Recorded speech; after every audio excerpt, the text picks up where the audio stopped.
नमस्कार दोस्तों। स्वागत है आपका अपने YouTube चैनल स्ट्रेट डेफ में। कल्पना कीजिए एक ऐसे विश्व की जहां साम्राज्य तलवारों या आज के समय में कह लिया जाए टैंक, तोप और लड़ाकू विमानों की टकराहट पर ही नहीं बल्कि खुफिया सूचनाओं, गठबंधन और आर्थिक शक्ति के अदृश्य नींव पर बनते और भरभरा कर गिर जाते हैं।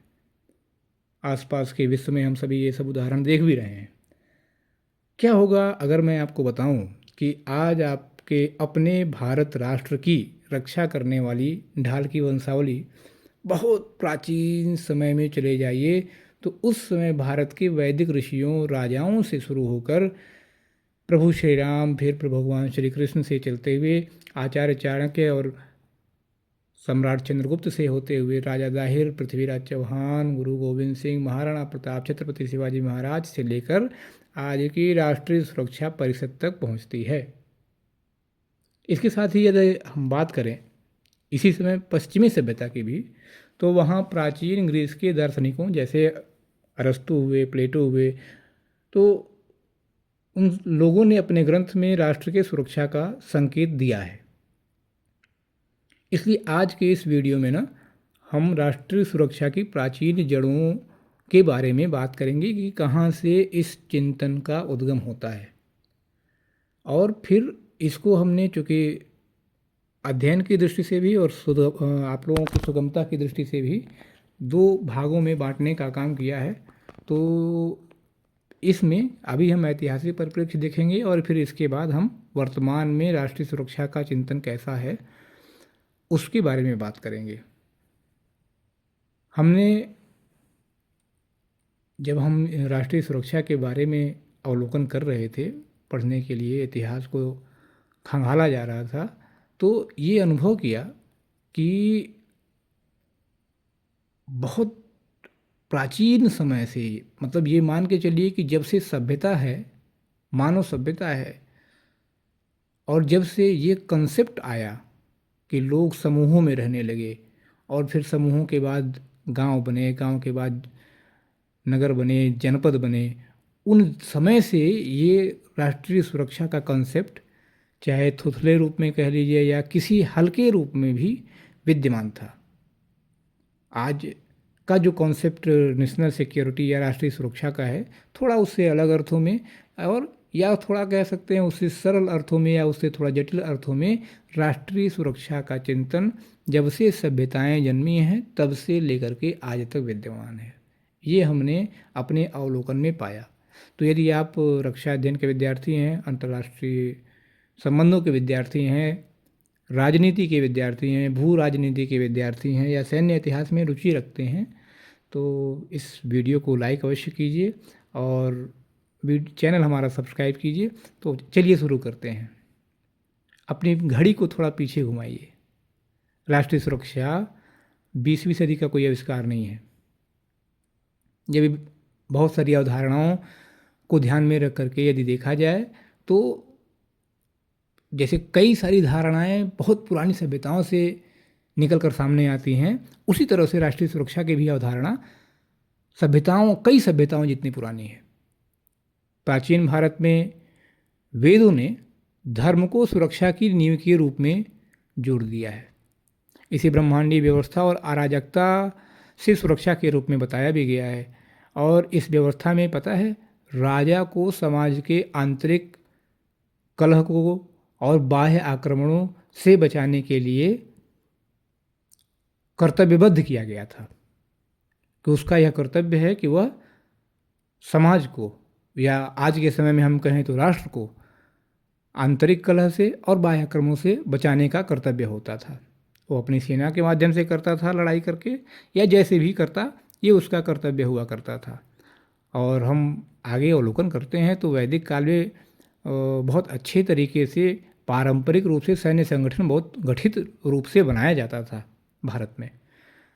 चलिए आगे चलते हैं। ये तो हो गई वैदिक काल की बात। अब दूसरे प्रमाणिक ग्रंथ के रूप में हमारे पास महर्षि वाल्मीकि कृत रामायण है, जिनमें राष्ट्रीय सुरक्षा का कोई भाव या चिंतन दिखता है कि नहीं, इसके बारे में बात करेंगे। मित्रों, उस समय रावण अयोध्या का शत्रु है। या रावण के पूरे वंशज अयोध्या पूरे नगर के शत्रु हैं और अयोध्या चारों तरफ से उनसे घिर चुकी है।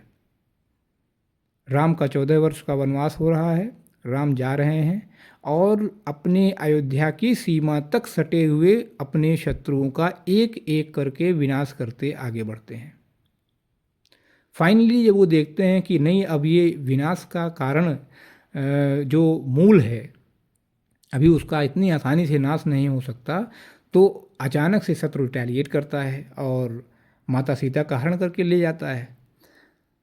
फिर ये इतनी बात बढ़ जाती है कि नहीं, अब जो है बिना बात के, बिना युद्ध के कुछ नहीं होगा, उसको मारना ही पड़ेगा। फाइनली ऐसे लोगों की सेना जिसमें अपने नगर के लोग नहीं शामिल हों बल्कि अन्य क्षेत्र के भी लोग शामिल हों और फिर उनके अंदर क्षेत्रीय अखंडता का भाव आए, धार्मिकता की चेतना आए, उनको एकत्रित करके भगवान राम सेना बनाते हैं और बाह्य आक्रांता के रूप में रावण का वध करते हैं। उनका अयोध्या की सुरक्षा को ध्यान में रख करके जो वर्णन महर्षि वाल्मीकि ने किया है वह आज के समय में आक्रांताओं के विरुद्ध धार्मिकता और क्षेत्रीय अखंडता को बनाए रखने में शासक की भूमिका का वर्णन करता है। तो ये तो हो गई रामायण की बात। अब अगले महत्वपूर्ण और प्रमाणिक ग्रंथ के रूप में हम विश्व के सबसे बड़े महाकाव्य महाभारत को देख लेते हैं। और महाभारत सब जानते हैं कि संघर्ष का सबसे बड़ा कथानक है, यूँ कह लीजिए कि सबसे बड़ा इतिहास संघर्ष का यदि कोई है पूरे विश्व में तो महाभारत है, जिसमें श्री कृष्ण अर्जुन को लगातार अपने राज्य की सुरक्षा के लिए युद्ध करने का उपदेश दे रहे हैं। मतलब सोचिए कि 700 से 800 श्लोक जो अभी वर्तमान में ज्ञात हैं, कितने थे इतिहास में ये हमें और आपको पता नहीं, क्योंकि न जाने कितनी छेड़खानी की गई है ग्रंथों के साथ हमारे। तो 700-800 श्लोकों के माध्यम से लगातार 18 दिन तक उपदेश करके भगवान श्री कृष्ण अर्जुन को केवल यही उपदेश कर रहे हैं कि तुम अपने राष्ट्र की सुरक्षा के लिए खड़े हो जाओ। वह राष्ट्र जिस पर दुर्योधन जैसे विधर्मी ने अधिकार कर रखा है, जिस पर तुम्हारा अधिकार होना चाहिए, उसकी रक्षा के लिए खड़े हो जाओ। और फाइनली अर्जुन अपने राष्ट्र की सुरक्षा के लिए तैयार होते हैं। दुर्योधन की पूरी सेना, कौरवों की पूरी सेना मारी जाती है और उस समय जो भी दुर्योधन का साथ देने वाले लोग थे, किसी को भी छोड़ा नहीं जाता, मार दिया जाता है। इससे एक और सीख मिलती है कि राष्ट्रीय सुरक्षा के समक्ष जो भी लोग सिर उठाते हैं उनको राष्ट्र का कर्तव्य है उनको नष्ट कर दिया जाए या उनकी ऐसी गति कर दी जाए दोबारा वे राष्ट्र के सुरक्षा के समक्ष मुंह उठाकर न खड़े हो सके। ये महाभारत की सीख है। अब आप कहेंगे कि उस समय राष्ट्र तो था नहीं। मैं वही कह रहा हूँ कि राष्ट्र की सुरक्षा का जो चिंतन है वो थोड़ा कम थोड़ा अधिक रूप में, अरे भाई उस समय राष्ट्र नहीं था लेकिन हस्तिनापुर साम्राज्य तो था ही, पूरी नगरी बसा करती थी और हस्तिनापुर के साथ साथ पता नहीं कितने अन्य राजा उसके साथ आकर के युद्ध लड़े, सबके अपने अपने साम्राज्य थे। वो सब जो साम्राज्य थे उसको आज के समय में जिसे आप राष्ट्र कहते हैं, उस समय में उनके लिए वो राष्ट्र था और उनकी सुरक्षा का चिंतन प्रत्येक राजा करता था। दुर्योधन भी अपने राज्य की चिंता करता था, जो उसने अधिकार किया वो था, जो उसका क्षेत्र था उसको भी और पांडवों के क्षेत्र को भी की रक्षा की बात करता था। कहने का मतलब ये है कि राष्ट्रीय सुरक्षा का यह चिंतन, जिसको हम ये मानते हैं कि नहीं 20वीं शताब्दी में आया, शब्द आया होगा 20वीं शताब्दी में। आगे हम जब अगले वीडियो में बात करेंगे तो जो नेशनल सिक्योरिटी का कॉन्सेप्ट हमें नेशनल सिक्योरिटी शब्द के रूप में पढ़ाया जाता है, वो कॉन्सेप्ट आया होगा 20वीं शताब्दी में, 21वीं शताब्दी में। हम उसकी बात नहीं करते, अगली वीडियो में उसे देखेंगे, उसका विश्लेषण करेंगे। लेकिन ये कहा जाए कि चिंतन जो है नहीं 18वीं शताब्दी से आया या अरस्तु या प्लेटो से शुरू हुआ, तो ये थोड़ा सा विश्वास करना कठिन है और ये हमें अध्ययन करके जानना पड़ेगा। चलिए, ये तो हो गया महाभारत की बात। और महाभारत में न केवल राष्ट्रीय सुरक्षा की बात की गई है बल्कि उसके साथ साथ अनैतिक युद्ध नहीं, नैतिक युद्ध की भी बात की गई थी। हाँ, एक अलग बात थी कि उस नैतिक युद्ध में बहुत से अनैतिक काम भी किए गए और लेकिन कृष्ण ने राज्य की स्थिरता को बनाए रखने के लिए महाभारत के नियमों में ढील दी थी, या महाभारत के युद्ध के नियम में अनेकों नियम तोड़े भी गए थे। तो उस समय मतलब हमने कहा ना कि राष्ट्र की सुरक्षा की जब बात आए तो विरोधी का पूरी तरह से विनाश किया जाना चाहिए, ये उस समय नियम था और श्री कृष्ण ने उसका पालन भी किया है। आगे अगर हम देखें तो धनुर्वेद पूरा सुरक्षा शास्त्र ही है। कैसे शस्त्रों का चलाया जाए, किस तरह से राज्य की सुरक्षा के लिए कौन से धनुष कौन से बाण का प्रयोग किया जाए, ये पूरा एक ग्रंथ ही बनाया गया। हालांकि यह एक अलग पक्ष है कि रक्षा एवं स्ट्रैटेजिक अध्ययन में उसको उस ग्रंथ को नहीं पढ़ाया जा रहा है, हो सकता है भविष्य में पढ़ाया जाए। शुक्र नीति की हम बात करते हैं, राजनीति विज्ञान के विद्यार्थी यदि आप होंगे तो आप जानते होंगे कि शुक्र नीति एक महत्वपूर्ण ग्रंथ है। उसके बाद चाणक्य का अर्थशास्त्र, जिसमें कई सारे नियम शुक्र नीति से लिए गए हैं, बहुत सारे नियम मनुस्मृति से आते हैं, बहुत सारे नियम भागवत पुराण से भी पुराने जो और भी ग्रंथ हैं उनमें से आते हैं। अर्थशास्त्र में भी राष्ट्रीय सुरक्षा की बात की गई और राष्ट्रीय सुरक्षा पर तो चाणक्य ने बहुत अच्छा विस्तृत विश्लेषण भी दिया है। एक व्यापक मैनुअल मंडल सिद्धांत के रूप में जासूसी, आर्थिक युद्ध हुआ, सैन्य रणनीति के माध्यम से राज्य को आंतरिक विद्रोहों से बचाने के लिए या विदेशी आक्रमणों से बचाने की विधियां जो आचार्य कौटिल्य ने बताई हैं, ये सब जो है राष्ट्रीय सुरक्षा का चिंतन ही तो है। और आज भी हम देखते हैं कि राज्य के राष्ट्रीय सुरक्षा का क्या उद्देश्य है। राष्ट्रीय सुरक्षा का उद्देश्य यही है कि शत्रु से अपने समाज को, अपने राष्ट्र को आंतरिक विद्रोह से, आंतरिक कलह से बचाना और साथ ही साथ विदेशी आक्रमण से उनकी रक्षा करना, यही उद्देश्य है। तो ये कुल मिला जुला करके कहा जाए तो भारत में ये चिंतन प्राचीन काल से चला आ रहा है राष्ट्र की सुरक्षा का। तो ये तो हो गई अब भारत की बात। अब चलिए प्रधानमंत्री जी के एक्ट ईस्ट पॉलिसी को फॉलो करते हुए जापान चलते हैं और देखते हैं कि विश्व में वहाँ पे राष्ट्रीय सुरक्षा की अवधारणा का विकास कैसे हुआ। दोस्तों, जापान में ना राष्ट्रीय सुरक्षा के विचार मुख्य रूप से उसके ऐतिहासिक, सांस्कृतिक और आधुनिक भू राजनीतिक संदर्भों से प्रभावित रहे हैं। प्राचीन काल में ये विचार समुराई संस्कृति, कन्फ्यूशियस प्रभाव कह लीजिए, और राज्य की स्थिरता पर आधारित हुआ करते थे। इनमें सबसे पहला नाम जो विचारकों का आता है ना, प्रिंस शोटोकू, जो 5वीं 6वीं शताब्दी के लगभग के विचारक रहे, उनका विचार हमने पाया। तो उन्होंने जापान के पहले संविधान में 17वें आर्टिकल में सद्भाव और राज्य की एकता पर जोर दिया है। और उस समय ना राष्ट्रीय सुरक्षा का जो तात्पर्य था वो उसमें बौद्ध और कन्फ्यूशियन सिद्धांतों के माध्यम से आंतरिक स्थिरता और बाह्य शांति को सुनिश्चित करना था। उसके बाद दूसरा जो जापान में नाम आया वो मियामोटो मुसाशी करके थे विचारक। उन्होंने अपनी पुस्तक, उनकी एक पुस्तक भी थी द बुक ऑफ 5 रिंग्स, उसमें युद्ध कला और रणनीति पर जोर दिया। और इन्होंने जापान की जो समुराई परंपरा थी उसमें सैन्य सुरक्षा की नींव रखी, जिसे हम आधुनिक जापानी सेल्फ डिफेंस फोर्सेस की रणनीतियों में देख भी सकते हैं। वो राष्ट्रीय सुरक्षा के लिए इन्होंने युद्ध को आवश्यक माना था। अगले जो विचारक रहे जापान के, वो हायशी राजान करके थे। हायशी राजान कन्फ्यूशियस विचारक थे और इनका मानना यह था कि राष्ट्रीय सुरक्षा राज्य की आंतरिक एकता और बाह्य खतरों से बचाव के लिए ना नैतिक शिक्षा और केंद्रीकृत शासन पर निर्भर करती है। अब महाभारत में भी नैतिक युद्ध की बात की गई है, कौटिल्य भी नैतिक युद्ध की बात करते हैं, जापान के विचार में भी नैतिकता आई है। तो ये जो तीनों विचारक हैं, इनके विचार जापान के राष्ट्रीय सुरक्षा चिंतन को समृद्ध करते हैं। अब चलते हैं चीन में। चीन में देखते हैं कि वहाँ पे राष्ट्रीय सुरक्षा का विकास कैसे हुआ। चीन में कई ऐतिहासिक विचारक रहे जिन्होंने वहाँ की राष्ट्रीय सुरक्षा और वहाँ के शासन, रणनीतिक स्थिरता पर बहुत गहन विचार किया। और इनके जो विचार हैं ना, वो आज भी चीन की सुरक्षा नीति को प्रभावित करते हैं। सबसे पहले सन त्ज़ू, बहुत फेमस नाम है, आप सभी जानते होंगे, जो द आर्ट ऑफ वॉर इनकी जो पुस्तक थी, उसमें इन्होंने राष्ट्रीय सुरक्षा को युद्ध की कला से जोड़ते हुए रणनीति, खुफिया जानकारी और बिना लड़ाई के जीतने पर जोर दिया था। उन्होंने कहा कि सबसे उत्तम सुरक्षा वही है जिसमें शत्रु को बिना लड़े हम हरा देते हैं।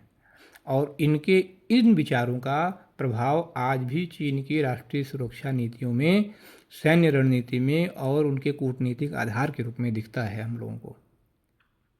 किसी भी चीन के किसी भी कदम को अगर आप ध्यान से अवलोकन करें, विशेष रूप से सैन्य कदम को, तो जरूर संतुका की अमूल्य छाप उसमें मिलेगी आपको।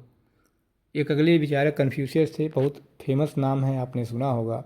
इन्होंने अपने ग्रंथ एनालिटिक्स में राष्ट्रीय सुरक्षा को सामाजिक सद्भाव, नैतिक शासन और लोगों की भलाई के लिए जोड़ा था। इनके समय में सुरक्षा का आधार धर्म और सामाजिक व्यवस्था हुआ करती थी। एक और विचारक मेनिशियस हुए। मेनिशियस ने लोगों की भलाई और न्यायपूर्ण युद्ध पर जोर दिया था। उन्होंने ये भी कहा था कि राष्ट्र की सुरक्षा तभी संभव है जब शासक लोगों की आवश्यकताओं को प्राथमिकता दे, अन्यथा विद्रोह और अस्थिरता आती है। हांग फेई जी एक विचारक रहे जिन्होंने अपने ग्रंथ, इन्होंने अपने नाम का ही ग्रंथ लिखा है, हांग फेई जी, में राष्ट्रीय सुरक्षा के लिए उन्होंने कहा था कि बहुत कठोर नियम होने चाहिए, दंड और शक्ति का प्रयोग होना चाहिए, तब जाकर के राष्ट्र की सुरक्षा सुनिश्चित होती है। तो ये इन चीनी विचारकों ने अपने वहाँ राष्ट्रीय सुरक्षा चिंतन को एक आधार दिया है, कह सकते हैं नींव दी है। अब चलिए देखते हैं आज जो नेशनल सिक्योरिटी शब्द के जो जनक हैं, देने वाले लोग हैं, यूरोपीय विचारक, उनकी बात करते हैं। प्राचीन काल में उनके वहाँ क्या स्थिति थी। तो पश्चिमी विचारकों में अरस्तु ने अपने पॉलिटिक्स में शहर राज्य को एक स्वावलंबी इकाई के रूप में वर्णित किया, और जिसे अपने क्षेत्र, नागरिकों और संस्कृति को बाहरी खतरों से बचाना चाहिए, वे ऐसा मानते हैं। और रोमन साम्राज्य में आगे बढ़ते हुए अगर हम बात करें तो अगस्टस ने सीमाओं और आंतरिक स्थिरता की रक्षा के लिए सेनाओं और खुफिया नेटवर्क को औपचारिक रूप दिया था। और स्वाभाविक सी बात है, आज हम भी राष्ट्रीय सुरक्षा के रूप में यही सब तो कर रहे हैं। तो इसका मतलब यह है कि ये चिंतन पहले से चल रहा है। थॉमस हॉब्स की अगर बात करें तो उन्होंने अपने सार्वभौमिक सत्ता, लेवांथियन, लेवोशिए भी कहा जाता है इसको, में अपने राष्ट्रीय सुरक्षा को राज्य की संप्रभुता और स्थिरता बनाए रखने के लिए आवश्यक केंद्रीकृत सत्ता के रूप में देखा था। थॉमस हॉब्स के बाद जब आगे बढ़ते हैं तो देखते हैं कि इमैनुअल कांट ने अपने सिद्धांत परपेचुअल पीस में बताया है। ध्यान दीजिएगा, परपेचुअल पीस का जो सिद्धांत है ये नेट की परीक्षा में पूछा भी जाता है कि किसने इस सिद्धांत को दिया है। परपेचुअल पीस में उन्होंने कहा है कि राष्ट्रीय सुरक्षा केवल सैन्य सुरक्षा तक सीमित नहीं है, बल्कि स्थायी शांति और कानून के अधीन राज्यों के बीच सहयोग पर आधारित एक अवस्था होती है। फिर युद्ध के प्रसिद्ध विचारक कार्ल वॉन क्लाज़विट्ज़ का नंबर आता है, तो उन्होंने राष्ट्रीय सुरक्षा के लिए युद्ध और सैन्य तैयारी को बहुत आवश्यक माना है। कुल मिला जुला कर अगर कहें तो देखा जाए, ये सभी विचारक जो इनको हमने प्राचीन की श्रेणी में रखा, तो उनको इसलिए रखा क्योंकि उसके बाद के विचारकों को वर्तमान वाले में वीडियो में हम शामिल करेंगे। इसमें मतलब विभाजन का आधार कोई डेट नहीं है। आने वाले जो विचारक होंगे जो वास्तव में नेशनल सिक्योरिटी जो अंग्रेजी शब्द है उसको एक आधार देंगे, उसको रूप देंगे, उनको आगे वाली वीडियो में शामिल किया गया है। तो हालांकि इसमें मैकियावेली का भी विचार आता है, जिन्होंने द प्रिंस में भी राष्ट्रीय सुरक्षा, राष्ट्र की सुरक्षा के लिए राजकुमार के बहुत सारे कर्तव्य द प्रिंस में बताए हैं। तो कुल मिला जुला करके ये सभी विचारक राष्ट्रीय सुरक्षा के चिंतन को, जो हम मानते हैं कि 20वीं शताब्दी या अभी जल्दी का कॉन्सेप्ट है, उसको अपने अपने ग्रंथों में किसी न किसी माध्यम से उल्लिखित करते हुए, ये अलग बात है कि राष्ट्रीय सुरक्षा शब्द नहीं, लेकिन अनेकानेक माध्यमों से उन्होंने यह स्पष्ट करने का प्रयास किया है कि राष्ट्रीय सुरक्षा चिंतन पहले से विद्यमान रहा है। तो इस तरह से ये राष्ट्रीय सुरक्षा चिंतन की ऐतिहासिक विकास यात्रा हमारी एक भाग की पूरी हुई। अगले भाग की वीडियो से जल्दी ही आएगी। आपने पूरी वीडियो को अंत तक सुना, इसके लिए आपको धन्यवाद। फिर मिलेंगे अगली वीडियो में, तब तक के लिए नमस्कार। अपना ध्यान रखिए, स्वस्थ रहिए और हमारी वीडियो को देखकर अपना स्नेह बनाए रखिए।